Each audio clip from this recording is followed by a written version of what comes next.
It's T-minus 3 days and counting until the Republican convention begins, but will events outside the convention center steal the show? Joining us now, Ford O'Connell, chairman of the Civic Forum PAC and former McCain campaign advisor. Welcome to the show, or I should say welcome back, Ford. It's always good to see you.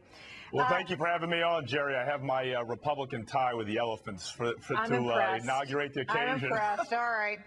I want to talk to you, though, about the platform. Because everybody's talking about all the stuff that's in it, going back to the gold standard, abortion. Is that a big mistake? Shouldn't they be focusing on the economy, jobs, what's going on with the middle class in this country, which is a tragedy? It seems to me the most important issues are all economic. Well, the party platform is really the political equivalent of elevator music. Look, most Republicans don't even know what's in it. And I'm sure that when the Democratic platform comes out, there's going to be a lot of Democrats who are queasy about what their platform says. The key here is for Mitt Romney to really run on his own brand and to tell people who he is and what he stands for, and to convey that the Republican Party is not just a party of old white men, but one where Hispanics and women play key roles. And most importantly, what Mitt Romney has to do is talk about the future. People are tired of the blame game. Okay, Ford, but you know, he's got to tell them what the next 4 years. Save the speech for just a second, because you're saying the platform is meaningless, and yet they're spending a ton of time writing this thing. So, you know, everybody's looking at the details on it. Everybody's talking about it. It's been all over the place. So how can you say it doesn't matter? If you're going to put together a platform, it should have meaning, and it should be something that the Republicans are proud of.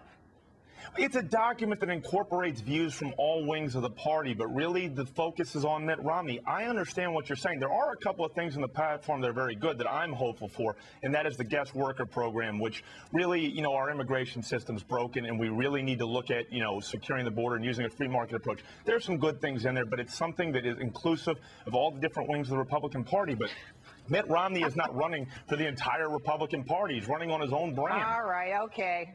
I disagree. He's not bound by it either, so. You know, one of the things I'm really interested in is there's going to be 15,000 journalists there. They don't like to take a story that's handed to them. So if the storyline is that Romney's a good guy and that he's warm, which we're kind of being told that's going to be the storyline, they're probably going to look for something else in all likelihood.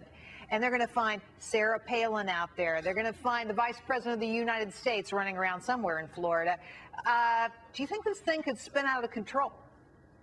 Look, bad things can always happen, and the media, you know, nature is to drive the story and to find everything to get an edge to scoop. But really, you know, Mitt Romney and his team really have to control the environment. And if they do that and they really hit the ball out of the park, they're likely to get a 5-point bounce. That's really the key. Well, Ford, one more question here. Big news this afternoon. Todd Akin is saying he's staying in the Senate race in Missouri, and this was very controversial because he had some strange comments about rape, saying there's legitimate rape and that a woman's body naturally shuts down in this situation. He says he's going to stay in the race. What do you make of it? I don't think he should stay in the race, and it's not because of his pro-life views, given that 50% of Americans identify themselves as pro-life. What he did here is he made an indefensible statement on an emotionally charged issue, and really Todd Akin should put the party above his political aspirations and step down. That said, though, I don't think that the Akin situation is going to hurt the Republican Party, but it certainly hurts our chances to possibly win a seat in Missouri and control the Senate.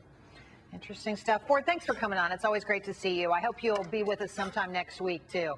You got it, Gerri. Anything for you. Wear the tie. I will. Thanks a bunch. All right.